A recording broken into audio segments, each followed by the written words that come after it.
Dalawang sospek sa pagtangay ng motorsiklo sa Rizal, arestado. Ang dalawa, todo tanggi kahit nakuhanan na ang mga mukha nila sa CCTV. Si Denise Osorio sa detalye. Kitang-kita sa CCTV na ito ang pagtangay ng isa sa dalawang ninakaw na motor matapos iniwan ang hindi mag-start na isa pa sa kabaan ng sumulong highway. Mistulang nag-road trip ang mga ito at nagpark lang sa gilid.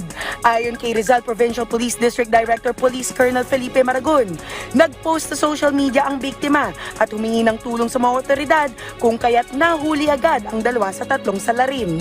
Nakita ngayon sa Ortigas Extension yung ginagamit ng dalawang suspect at doon po na-aresto ng ating kapulisan yung dalawang suspect na Pero buwelta ng mga akusado, nadawit lang raw sila dahil hiram umano sa kaibigan ang motor.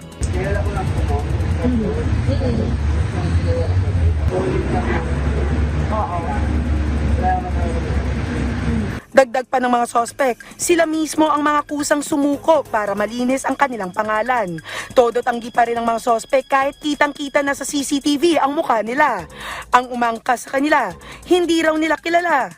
Paglabag sa Anti-Carnapping Act ang hinaharap ng dalawang sospek, habang at large pa ang pangatlo.